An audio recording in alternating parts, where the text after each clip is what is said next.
Bismillahirrahmanirrahim. Now we are going to start pH partition hypothesis of drug absorption. Okay, what is pH partition hypothesis and how it is important for absorption of the drugs. Now, according to pH partition hypothesis, यानी ये hypothesis क्या रहा है?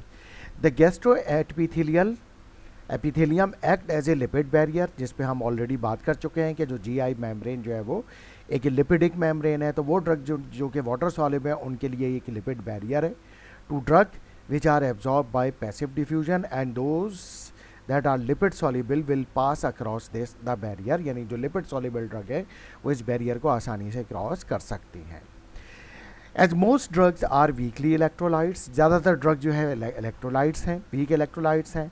The unionised form of weakly acidic और basic drugs that is lipid soluble form, इस पे भी हम ऑलरेडी बात कर चुके हैं क्योंकि ये अनआयोनाइज है, नॉन पोलर है, तो लिपिड सॉल्युबल फॉर्म है.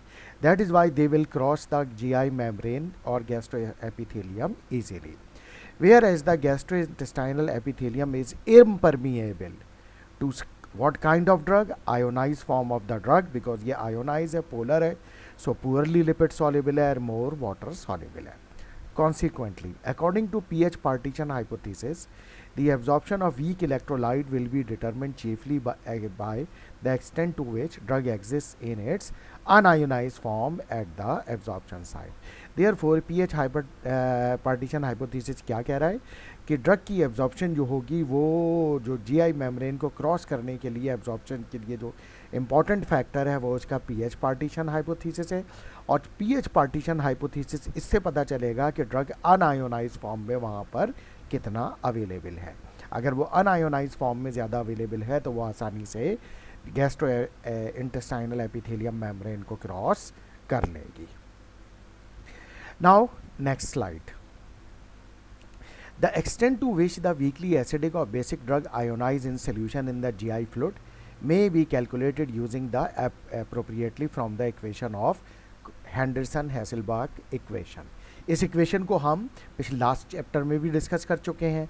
ये हेंडरसन-हैसेलबार्ग इक्वेशन है जो कि हमें ये बताएगी कि ड्रग की डिग्री ऑफ आयोनाइजेशन कितनी है, यानी पोलैरिटी कितनी है और अनआयोनाइज फॉर्म कितनी है.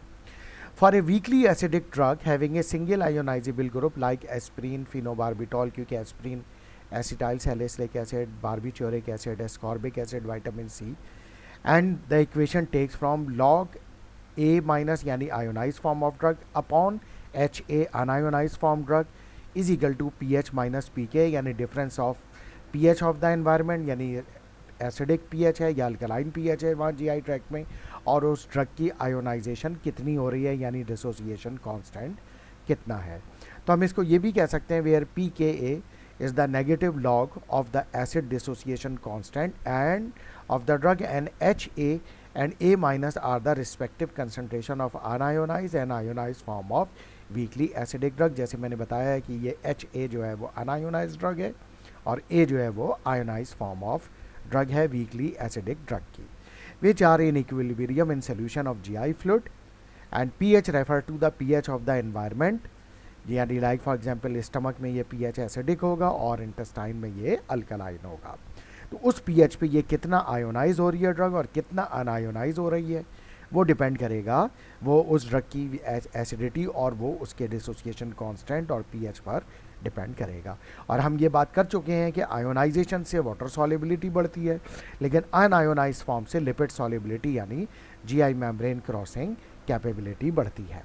इसी तरीके से वीकली बेसिक ड्रग की अगर हम बात करें, for example chlorpromazine, erythromycin, morphine, तो the equation will become log B H plus, यानी ये इसकी बेसिक ड्रग की आयोनाइज फॉर्म है, अपॉन बी ए यानी unionise form of basic drug, और वही अब यहाँ पे क्या हो गया, वहाँ पे P H minus P K ए था, यहाँ पे P K A minus P H, यानी इसका डिफरेंस जो होगा वो होगा. और वही जैसे मैंने बताया B H plus and B are the respective concentration of the ionize form and the unionize form of the weakly basic drug, जो कि इक्विलिब्रियम में होंगी in solution of gastrointestinal fluid. Equilibrium का मतलब ये हुआ कि एक सर्टेन कंसनट्रेशन जो होगी वो आयोनाइज फॉर्म की होगी उस एनवायरनमेंट में उस पीएच पर, और सर्टेन कंसनट्रेशन अनआयोनाइज फॉर्म की, ionize unionize. Therefore, according to these equation, a weakly acidic drug having pKa 3, यानी अगर कोई ड्रग है उसका pKa की वैल्यू 3 है, will be predominantly 98.4% ionize in gastric fluid at pH 1.2। अगर कोई ड्रग है वीकली एसिडिक है, उसका pKa 3 है और pH जो है वहाँ का 1.2 है, तो वो 98.4% अनायोनाइज फॉर्म में होगी और बाकी जो बच गया तकरीबन 1.6% वो आयोनाइज फॉर्म में होगा। एंड ऑलमोस्ट 99.98% आयोनाइज यानी totally ionize in the intestinal fluid where the pH is 6.8। यानी अगर यही एसिडिक ड्रग जब इंटेस्टाइन में जाएगी जहाँ पे pH एसिडिक है तो फिर वहाँ पर वो 99.98% आयोनाइज हो जाएगी, यानी तकरीबन कम्प्लीटली आयोनाइज हो जाएगी। लेकिन स्टमक में ये 98.4% अनायोनाइज है, यानी ड्रग भी एसिडिक है, pH भी एसिडिक है तो अनायोनाइज फॉर्म। pH अल्कलाइन की तरफ जा रहा है, ड्रग एसिडिक है तो वो 99.98% आयोनाइज। इसी तरीके से वीकली बेसिक ड्रग देखें तो यहाँ सिचुएशन अपोजिट हो जाएगी। pKa अगर 5 है यानी इस ड्रग का, वीकली बेसिक ड्रग का, विल बी ऑलमोस्ट एंटायरली यानी completely 99.98% ionize at gastric pH of 1.2, क्योंकि वहाँ पे बेसिक एसिडिक pH है 1.2, ड्रग एसिडिक है, बेसिक है, तो वह उसका pKa इतना है, तो बेसिक ड्रग जो होगी वो एसिडिक pH में आयोनाइज हो जाएगी तकरीबन कम्प्लीटली 99.98%। और यही ड्रग जब इंटेस्टाइन में जाएगी जहाँ pH 6.8 है तो ये अनायोनाइज फॉर्म में हो जाएगी प्रीडोमिनेंटली, यानी 98.4% अनायोनाइज फॉर्म में होगी। तो ये हमें मिल रहा है कि वो कितनी आयोनाइज होगी किस जगह पे और कितनी अनायोनाइज होगी। तो इम्पॉर्टेंट पॉइंट क्या है? इम्पॉर्टेंट पॉइंट ये है कि अगर एसिडिक ड्रग है वो इंटेस्टाइन में, तो हम ये कह रहे हैं कि वहाँ पे 98.4% वो अनायोनाइज है। तो इसका मतलब है स्टमक से एसिडिक ड्रग ज़्यादा तेज़ी से जीआई मेम्ब्रेन को क्रॉस कर सकती है क्योंकि वहाँ पे अनायोनाइज फॉर्म ज़्यादा है। और इसी तरीके से जो बेसिक ड्रग है वो इंटेस्टाइन में जो है वो अनायोनाइज फॉर्म में ज़्यादा होती है, जहाँ पे अल्कलाइन pH है 6.8, तो वो वहाँ से ज़्यादा जीआई मेम्ब्रेन को आसानी से क्रॉस कर सकती है। तो ये जो है इंफॉर्मेशन है about pH partition hypothesis. Now despite discussion of all these things, there are some limitations of pH partition hypothesis. अब वो limitations क्या हैं? Despite their high degree of ionization, weakly acids are still quite well absorbed from the small intestine.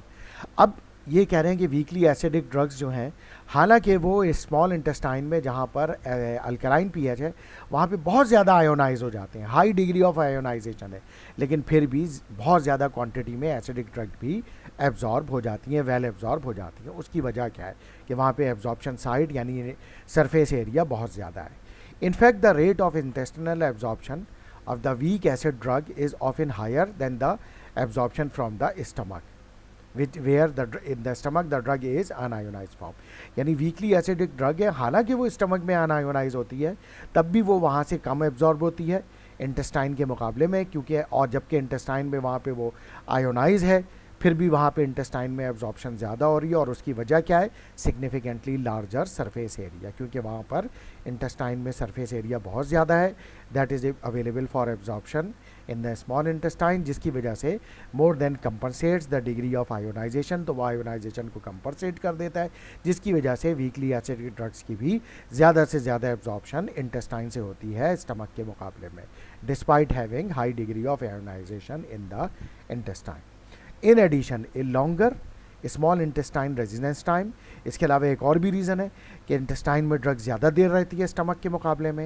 And the microclimate pH which exist at the surface of the intestinal mucosa, then the luminal pH and the thought to aid in the absorption of weakly acid from the small intestine. कि microclimate यानी intestine के वो mucosal surface जहाँ पे bacteria मौजूद हैं, तो वो बैक्टीरिया कुछ ऐसे एंजाइम प्रोड्यूस करते हैं कि उस साइट पर इंटेस्टाइन में एसिडिक pH हो जाता है, तो ड्रग अनायोनाइज फॉर्म में हो जाती है, यही जो एसिडिक ड्रग है। तो वो भी एक प्रोबेबल रीज़न है कि जिसकी वजह से वीकली एसिडिक ड्रग की उस माइक्रोक्लाइमेट pH की वजह से वीकली एसिडिक ड्रग की एब्जॉर्प्शन बढ़ जाती है। The mucosal unstirred layer is another recognised component of GI barrier to drug absorption that is not accounted for in pH partition hypothesis. इसके अलावा वो जो अनस्टेड लेयर है यानी जो वाटर में मिक्स नहीं है वो भी एक फैक्टर है जो कि बैरियर के तौर पे काम कर रहा होता है, जिस पे हम ऑलरेडी बात कर चुके हैं पिछली स्लाइड्स में, पिछले चैप्टर में भी, कि ये जो अनस्टेड लेयर है ये भी एक बैरियर के तौर पे काम कर रही होती है other than pH partition hypothesis, जिसकी वजह से ड्रग की एब्जॉर्प्शन जो है वो इम्पेयर हो जाती है। अच्छा, अब इसके बाद है ए फिजियोलॉजिकल फैक्टर्स। कुछ फिजियोलॉजिकल फैक्टर्स भी होते हैं that cause deviation from the pH partition hypothesis, like for example convective flow और सॉल्वेंट ड्रैग। अब देखते हैं ये क्या चीज़ है कन्वेक्टिव फ्लो और solvent drag. The movement of water molecule into and out of the GI tract will affect the rate of passage of small water soluble molecule across the GI barrier. तो जो movement of water molecule है into and out of the GI tract, इसकी वजह से भी drug की absorption जो होती है वाटर सॉल्युबल ड्रग की, वो जो होती है वो इन्फ्लुएंस हो सकती है। Water movement occur because of the differences in the osmotic pressure between blood and the luminal content and because of differences in the hydrostatic pressure between the lumen and perivascular tissue. यानी उसका मतलब ये हुआ कि for example अगर GI tract में पानी ज़्यादा है और ब्लड में कम है, और अगर जीआई ट्रैक्ट में पानी ज़्यादा है, जैसे आपने बहुत ज़्यादा पानी पी लिया है और उसमें ड्रग भी मौजूद है, और अब ब्लड में कम है, तो अब ब्लड की तरफ प्रेशर बढ़ेगा कि वाटर मूव करके ब्लड की तरफ एब्जॉर्ब होगा, तो उसके साथ जो ड्रग एब्जॉर्ब होगी वो भी चली जाएगी। लेकिन अगर प्रोसेस उल्टा हो जाए कि ब्लड में जो है पानी ज़्यादा हो गया, तो वो लीक आउट होके इंटेस्टिनल ल्यूमेन में आएगा, यानी जीआई ट्रैक्ट के ल्यूमेन में आएगा। तो उसके नतीजे में ये होगा कि अगर कोई ड्रग वहाँ ल्यूमेन में मौजूद होगी तो वो इस नेगेटिव प्रेशर की वजह से एब्जॉर्ब नहीं हो सकेगी, यानी वो जो, क्योंकि वाटर जो है लीक हो रहा है ब्लड से जीआई ल्यूमेन में आ रहा है, तो इस तरीके से जो है वो फिर ब्लड की एब्जॉर्प्शन, ब्लड में जो ड्रग की एब्जॉर्प्शन है वो रिवर्स हो जाएगी, यानी नहीं हो सकेगी। इसको हम कह रहे हैं कन्वेक्टिव फ्लो या solvent drug. So the absorption of water soluble drug will be increased if water flow from lumen to blood, यानी अगर वाटर जो होगा वो ल्यूमेन से ब्लड में जाएगा तो डेफिनेटली वो ड्रग जो वाटर में सॉल्युबल है उसको ब्लड में ले जाएगा, provided that the drug and water are using the same route of absorption. This will have the greatest effect in the jejunum, और इस तरह की एब्जॉर्प्शन जो है वो जिजिनम में बहुत ज़्यादा होती है, where water movement is greatest. अच्छा, इसके बाद आइए lipid solubility. Lipid solubility, a number of drugs are poorly absorb from the GI tract despite their unionise form predominating, यानी हालांकि अनआयोनाइज फॉर्म में है और लेकिन फिर भी पुअरली एब्जॉर्ब हो रही हैं। For example barbiturates, barbitone and thiopentone have similar dissociation constant like pKa 7.8 and 7.6 almost same है। Therefore, similar degree of ionization and intestinal pH, लिहाजा इनकी जो डिग्री ऑफ आयोनाइजेशन होगी ऑलमोस्ट सिमिलर होगी इंटेस्टिनल पीएच पे। लेकिन thiopentone is absorb much better than the barbitone, तो ये जो है थायोपेंटोन ज़्यादा तेज़ी से एब्जॉर्ब हो रही है बार्बिटोन के मुकाबले में। What is the reason? The reason for this difference is that the absorption of drug is also affected by the lipid solubility of drug, यानी अगर ड्रग की अनआयोनाइज फॉर्म ठीक है तो उसका मतलब ये है कि उसको लिपिड्स को आसानी से क्रॉस करना चाहिए, लेकिन उस ड्रग की अपनी लिपिड सॉल्युबिलिटी अगर पुअर होगी तो फिर वो उस वजह से भी जो है वो जीआई मेम्ब्रेन को क्रॉस नहीं कर सकेगी। तो उसी वजह से, क्योंकि थायोपेंटोन की लिपिड सॉल्युबिलिटी ज़्यादा है कंपेयर टू बार्बिट्यूरेट, तो इस वजह से थायोपेंटोन जो है वो फास्टर एब्जॉर्ब हो जाती है, मच बेटर एब्जॉर्ब हो जाती है कंपेयर टू बार्बिटोन और barbituric acids. Thiopenton being more lipid soluble than barbitone, that is why have greater affinity for GI membrane and is thus faster or better absorbed. An indication of the lipid solubility of drug and therefore whether the drug is liable to transport across the membrane is given by its ability to partition between lipid like solvent and water or an aqueous buffer, and this is known as drug partition coefficient and measure of its lipid solubility। यानी अगर हम drug की lipid solubility और water solubility मालूम करना चाहें और उसका पार्टीशन कोएफिशिएंट डिटरमिन करना चाहें तो फिर हम लिपिड लाइक सॉल्वेंट वो यूज़ करेंगे और वाटर यूज़ करेंगे और फिर उसका पार्टीशन को ड्रग का पार्टीशन कोएफिशिएंट डिटरमिन करेंगे, ताकि हमें ये पता चले कि ड्रग की जो पार्टीशनिंग है यानी लिपिड सॉल्युबिलिटी कैसी है और वाटर सॉल्युबिलिटी कैसी है। और इसमें जो P होगा, कंसंट्रेशन ऑफ ए ड्रग इन, यानी पार्टीशन कोएफिशिएंट अगर हमें निकालना है तो हम कैसे निकालेंगे? ये चेक करेंगे, यानी हमने लिपिड सॉल्वेंट लिया और वाटर लिया, और उस लिपिड सॉल्वेंट यानी एक बीकर लिया हमने, सपोज दैट 50 ml उसमें लिपिड सॉल्वेंट लिया और 50 ml वाटर लिया और उसमें ड्रग डाल दी, और फिर उस बीकर को बंद करके ड्रग को अच्छी तरह से उसमें डिज़ोल्व किया और उसको हिलाया, शेक किया। अब ड्रग जो होगी, यानी अगर उसका जो अनआयोनाइज पोर्शन होगा वो लिपिड में डिसॉल्व हो जाएगा, डिस्ट्रीब्यूट हो जाएगा, यानी पार्टीशन कर लेगा, और जो आयोनाइज पोर्शन होगा वो वाटर में पार्टीशन कर लेगा। अब कितनी कंसंट्रेशन ड्रग की जो है वो उस ऑर्गेनिक फेज यानी लिपिड सॉल्वेंट में, तो वो और divided by concentration of a drug in aqueous phase, उसको हम कहेंगे partition coefficient of the drug या ड्रग की पार्टीशनिंग। तो वो कैसे होगा, concentration of a drug in organic phase यानी ये lipid like solvent divided by concentration of a drug in aqueous phase यानी water.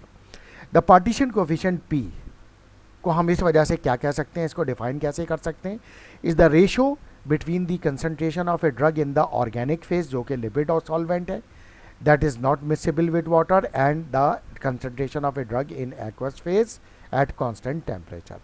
As this ratio normally span several order of magnitude, it is usually expressed as log P। तो आम तौर पे इसको log P में क्योंकि ये मुख्तलिफ ऑर्डर्स ऑफ रिएक्शंस हो सकते हैं इसमें, इसलिए log P में इसको यूनिफाइड एक वैल्यू लाने के लिए इस वैल्यू को log में कन्वर्ट कर लिया जाता है। The solvent that is usually selected to mimic the biologic membrane, यानी ये जो लिपिड लाइक सॉल्वेंट जो कि लिपिड मेम्ब्रेन की तरह एक्ट करे, तो उसके लिए कौन सा सॉल्वेंट यूज़ करते हैं, the solvent is an octanol. तो एन ऑक्टेनॉल को इस पर्पज़ के लिए यूज़ किया जाता है। The effective partition coefficient taking into account the degree of ionization of a drug and is known as distribution coefficient and again is normally expressed as the log D। अच्छा, अब ये कह रहे हैं कि पार्टीशन कोएफिशिएंट के बजाय अगर हम डिस्ट्रीब्यूशन कोएफिशिएंट यूज़ करें तो वो ज़्यादा मुनासिब होगा, यानी ड्रग कितना इसमें डिस्ट्रीब्यूट हो रही है ऑर्गेनिक फेज में यानी लिपिड सॉल्वेंट में, और कितना वाटर में डिस्ट्रीब्यूट हो रही है। तो उसके लिए क्या है, that is given by equation for acid and bases जो कि अलग है।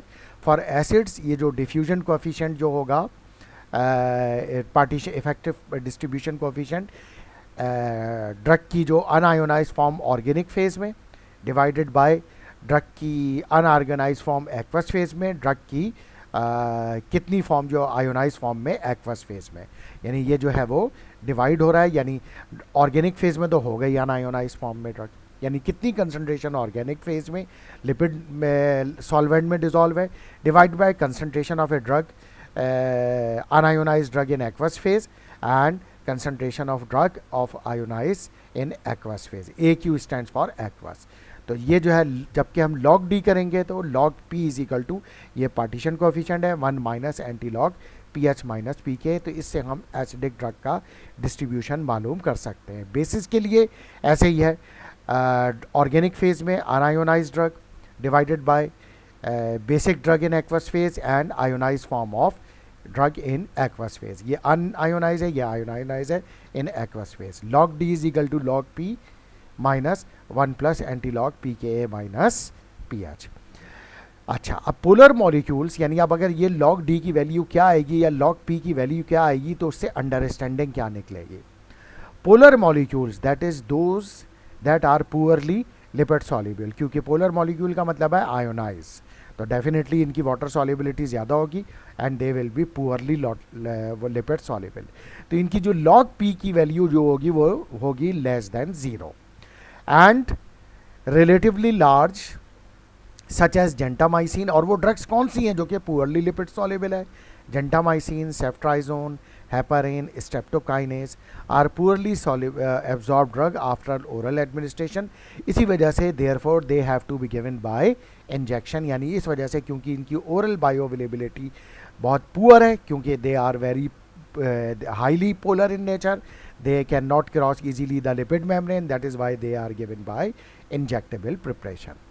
smaller molecules that are poorly lipid solubles, और जो कुछ और molecules हैं जो small size के ये भी lipid poorly lipid soluble हैं and hydrophilic in nature हैं, such as beta blocker atenolol can be absorbed by the paracellular route, यानी तो दो सेल्स के दरमियान एक्वस चैनल होते हैं, एक्वस पोर्स, तो वहाँ से गुजर के, क्योंकि स्मॉल साइज़ के मॉलिक्यूल होते हैं इसलिए वहाँ से ये, और क्योंकि ये लिपिड मेम्ब्रेन को तो क्रॉस नहीं करेंगे क्योंकि पूरली लिपिड सॉल्युबल हैं, लेकिन जो दो सेल्स के दरमियान एक्वस चैनल होते हैं, पोर्स होते हैं, उनके ज़रिए ये वाटर पोर जो होते हैं उनके ज़रिए ये एब्जॉर्ब हो जाएंगे।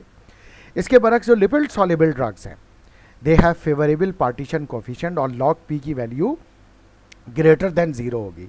दे are usually absorbed after oral administration, क्योंकि ये आसानी से जो है वो जीआई मेम्ब्रेन को क्रॉस कर जाएगी बिकॉज ऑफ लिपिड सॉल्युबिलिटी। इसके अलावा कुछ ड्रग्स होती हैं, they are very lipid soluble, उनकी लॉग पी की वैल्यू जो होती है ग्रेटर देन 3 होती है। They tend to be well absorb but are also more likely to susceptible to metabolism and biliary clearance. तो इनकी एब्जॉर्प्शन तो बहुत ज़्यादा हो जाती है, जिनकी लॉग पी की वैल्यू 3 से ज़्यादा होती है, लेकिन इनमें प्रॉब्लम ये होती है क्योंकि ये लिवर में एक्सट्रैक्ट भी बहुत ज़्यादा हो जाती है, यानी बहुत ज़्यादा क्वांटिटी लिवर अपटेक कर लेता है फर्स्ट पास इफेक्ट में, तो इनका एक्सटेंसिव मेटाबॉलिज्म भी हो सकता है और जिसकी वजह से ये ड्रग सिस्टमिक सर्कुलेशन में पहुंचने से पहले ही अच्छी खासी क्वांटिटी में डिग्रेड हो सकती है, जिसकी वजह से इनकी बायो अवेलेबिलिटी कम भी हो जाती है। तो ये भी जो है एक इम्पॉर्टेंट फैक्टर है।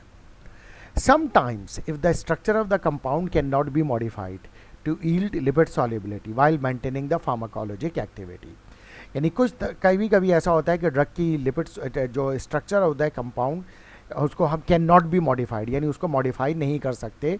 क्यों?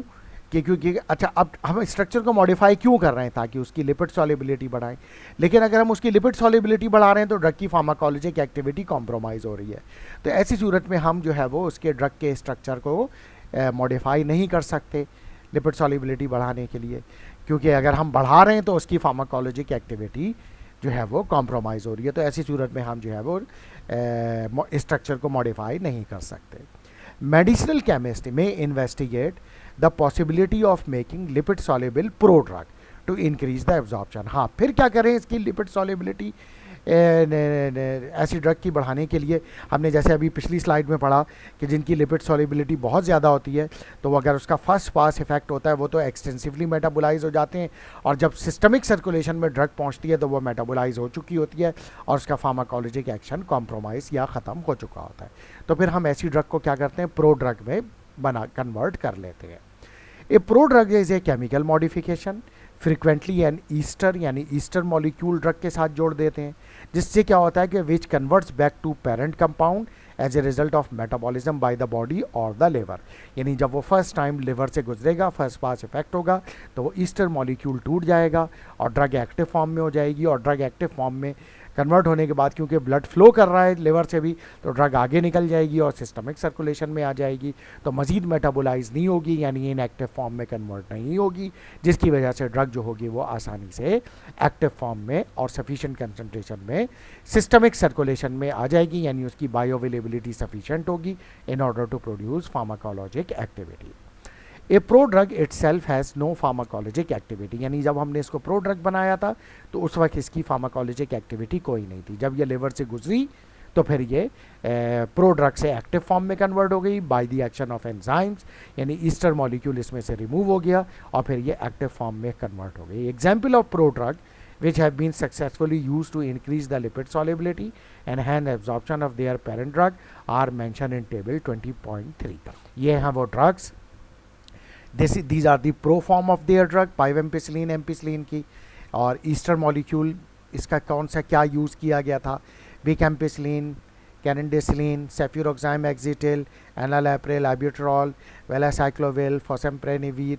तो ये जो है इनकी एक्टिव फॉर्म है, यानी ये ड्रग दी जाती हैं लिवर से, जब ये गुजरती हैं तो इस फॉर्म में कन्वर्ट हो जाती हैं और ये ईस्टर मॉलिक्यूल रिमूव हो जाता है, तो फिर ये सिस्टमिक सर्कुलेशन में इस फॉर्म में पहुंचती हैं और फिर इनकी बायो अवेलेबिलिटी सफिशिएंट होती है, जिसकी वजह से ये अपना थेरेप्यूटिक इफेक्ट प्रोड्यूस करती हैं। अब हम आते हैं molecular size of drug and hydrogen bonding. For a paracellular absorption, यानी पैरासेल्यूलर एब्जॉर्प्शन मीन्स जो दो सेल के दरमियान जो होते हैं, दो एपिथेलियल सेल के दरमियान जो स्पेसेस हैं, जंक्शंस हैं, वहाँ से जो एब्जॉर्प्शन होगी, the molecular mass should ideally be less than 200 dalton. तो आइडियली तो ये साइज इससे कम होना चाहिए। However there are examples where large molecules having molecular mass up to 400 dalton have been absorbed via this route। तो ये एक अनोखी चीज़ भी देखी गई है with some drugs. Shape is also important factor for paracellular absorption, यानी वो ऐसा हो जो कि उसके दरमियान में आसानी से गुजर सके, उस पैरासेल्यूलर स्पेसेस के दरमियान, यानी जो इंटरसेल्यूलर स्पेसेस हैं उनके दरमियान फंस ना जाए, ऐसा शेप ना हो. In general transcellular passive diffusion, यानी जो सेल के अंदर से जो मेम्ब्रेन को क्रॉस करके जा रहा है, a molecular mass of less than 500 dalton is preferable. इसी तरीके से drugs with molecular masses greater than this are absorb less efficiency, यानी अगर 500 डाल्टन से ज़्यादा होगा तो वो फिर वो पैसिव डिफ्यूजन से, यानी जो जीआई मेम्ब्रेन है उसको क्रॉस करने में उसको मुश्किल होगी. There are few example of drugs molecular masses greater than 700 dalton being well absorb, लेकिन कुछ ड्रग एग्जाम्पल है जिनका 700 डाल्टन से भी ज़्यादा जो है वो मॉलिक्यूलर मास था, लेकिन वो भी पैसिव डिफ्यूजन से एब्जॉर्ब हुई हैं, लेकिन ऐसी एक्सेप्शनल केसेस हैं. इसके अलावा too many hydrogen bonds in a molecule are detrimental to its absorption. Hydrogen bonding होगी तो फिर भी उस सूरत में भी इसकी एब्जॉर्प्शन पुअर हो जाएगी. In general no more than 5 hydrogen bond donor and no more than 10 hydrogen bond acceptor. The sum of number of hydrogen, nitrogen and oxygen atom in molecule is often takes as rough measure of the number of hydrogen bond acceptor. यानी nitrogen और oxygen की मकदार से पता चलेगा कि उसमें hydrogen bond acceptor वो ड्रग कितना है. तो कह रहे हैं कि no more than 5 hydrogen bond donor या no more than 10 hydrogen bond acceptor should be present if the molecule is to be well absorb. अगर इतने से कम है, यानी इतने तक है, 5 से ज़्यादा हाइड्रोजन बॉन्ड डोनर नहीं है वो मॉलिक्यूल, या 10 से ज़्यादा एक्सेप्टर नहीं है, तो वो फिर आसानी से एब्जॉर्ब हो जाएगा. इससे ज़्यादा होगा तो फिर उसकी एब्जॉर्प्शन पुअर हो जाएगी. The large number of hydrogen bond within peptides is one of the reason that peptide drugs are poorly absorb. जो कि पेप्टाइड ड्रग लाइक इंसुलिन है वो पुअरली एब्जॉर्ब होने का एक और रीज़न जो है, other than enzymatic degradation and acidic degradation, ये भी है कि उसमें हाइड्रोजन बॉन्ड बहुत ज़्यादा होते हैं, जिसकी वजह से उनकी एब्जॉर्प्शन जो होती है वो पुअरली होती है. अच्छा, इसके बाद है dosage form factors influencing the bioavailability of drug, but that we will discuss in the next lecture. Thank you very much.